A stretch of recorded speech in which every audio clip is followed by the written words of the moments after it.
एक रोंगटे खड़े कर देने वाली डरावनी कहानी और बेल आइकन प्रेस करना ना भूलें। ये कहानी बिहार के मिर्जापुर की है, जहां पर विवेक यादव की पोस्टिंग स्टेशन ऑफिसर के तहत होती है।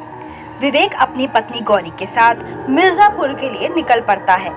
रास्ते में एक सुनसान सी सड़क पड़ती है, जहां पर अचानक विवेक की गाड़ी खराब हो जाती है। विवेक का ड्राइवर पप्पू बोलता है, साहब इस सड़क पर अकेले मत उतरिएगा, मैं देखता हूँ कि क्या खराबी है। पप्पू सड़क पर डरते डरते उतरता है और सबसे पहले सरसों के दानों को गाड़ी के चारों तरफ फेंक देता है। विवेक की पत्नी गौरी पप्पू से बोलती है, आप ये क्या कर रहे हैं? पप्पू बोलता है, भाभी जी टूकिए नहीं, इस सड़क को हम खूनी सड़क बोलते हैं, क्योंकि यहाँ पर एक चुड़ैल रहती है जो सबका खून पीती है और वो हम पर हमला ना करे, इसलिए मैं ये सरसों के दाने डाल रहा हूँ। विवेक बोलता है, गौरी ये अंधविश्वासी लोग हैं, इनका कुछ नहीं हो सकता। पप्पू गाड़ी को ठीक कर देता है और फिर सब घर पहुँच जाते हैं। अगले दिन विवेक अपनी मोटरसाइकिल से पुलिस स्टेशन जाने के लिए निकलता है तो देखता है कि हर घर के बाहर नीम की पत्तियों का गुच्छा टंगा है। स्टेशन पहुंचकर वो पप्पू से पूछता है, यहाँ पर कोई बीमारी फैली है क्या? हर घर के बाहर नीम की पत्तियों का गुच्छा क्यों टंगा हुआ है?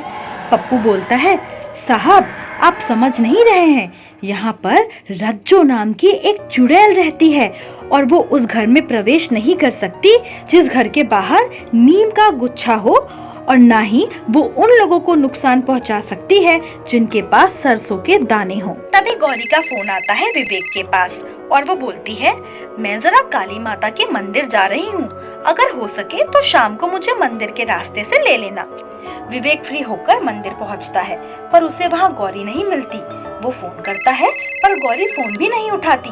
परेशान विवेक सोचता है, कहीं ऐसा तो नहीं कि गौरी घर पहुँच गई हो और उसका फोन साइलेंट मोड पर हो, इसलिए सुन ना पा रही हो। तभी विवेक के ड्राइवर पप्पू का कॉल आता है, साहब आप जल्दी से घर आ जाइए, नीम साहब बेहोश हो गई थी। विवेक घर पहुंचता है तब पप्पू बताता है, मैं किसी काम से वापस शहर आ रहा था, तब मुझे मेम साहब उस पगडंडी वाली खूनी सड़क पर बेहोश मिली, फिर मैं इनको घर ले आया।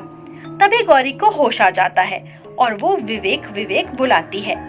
विवेक गौरी का हाथ पकड़ता है और बोलता है, तुम ठीक तो हो? क्या हुआ था? गौरी बोलती है, कुछ नहीं, बस चक्कर आ गए थे, आगे मुझे कुछ याद नहीं। पप्पू कहता है, मेम साहब आप आराम करो और ज्यादा शाम को घूमा मत करो।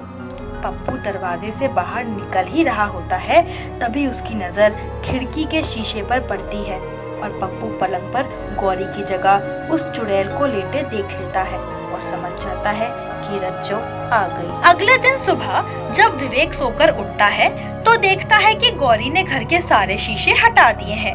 विवेक पूछता है, ये क्या किया तुमने? घर में एक शीशा नहीं है। गौरी कहती है, मेरी मर्जी। विवेक कहता है, गौरी ये कौन सा तरीका है बात करने का? अगर कुछ बुरा लगा हो तो बता दो। गौरी कुछ नहीं बोलती है और सोफे पर बैठ जाती है। विवेक हाथ में लड्डू लेकर आता है और बोलता है, ये लो, कल तुम्हें ढूंढने मंदिर गया था, तभी मुझे पंडित जी ने प्रसाद दिया था, लो इसे खा लो। गौरी मना करती है पर विवेक जब जिद करता है तब गौरी अपना आपा खो देती है और विवेक को एक हाथ से ऊपर उठा लेती है और बोलती है, क्यों परेशान कर रहा है मुझे? क्या तुझे अपनी जान प्यारी नहीं है? इतना बोलते ही विवेक को गौरी नीचे फेंक देती है। विवेक उठता है और भागता हुआ घर के बाहर निकल जाता है। वो सीधा पुलिस स्टेशन पहुंचता है और वहां पर पप्पू उसका इंतजार कर रहा होता है। पप्पू विवेक के पास आता है और बोलता है, साहब मेम साहब अब मेम साहब नहीं रही, उनके शरीर पर रज्जो चुड़ैल ने काबू कर लिया है। मैंने उनका चेहरा कल जाते वक्त शीशे में देखा था। अगर आपको विश्वास न हो तो आज ये सरसों के दाने अपने पास डालकर देखिएगा। शाम को डरा हुआ सा विवेक घर पहुंचता है तो घर की सारी बत्तियां बुझी हुई रहती हैं।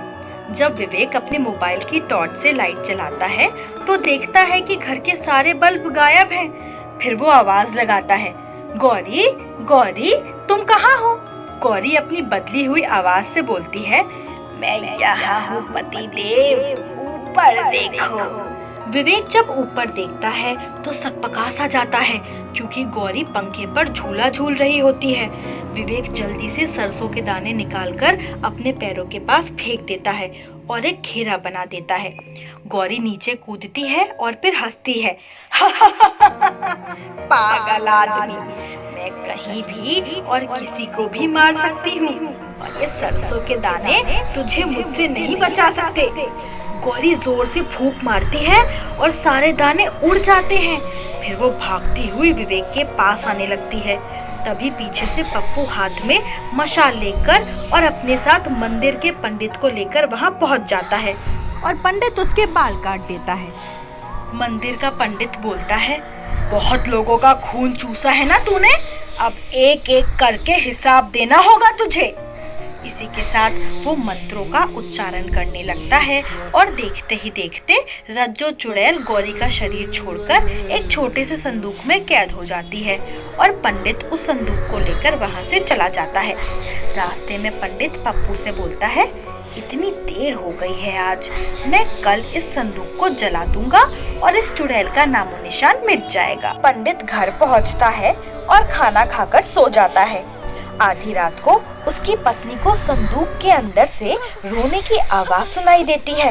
वो उठती है और संदूक को खोल देती है और रज्जो चुड़ैल फिर से आजाद हो जाती है और पंडित की बीवी के शरीर पर कब्जा कर लेती है।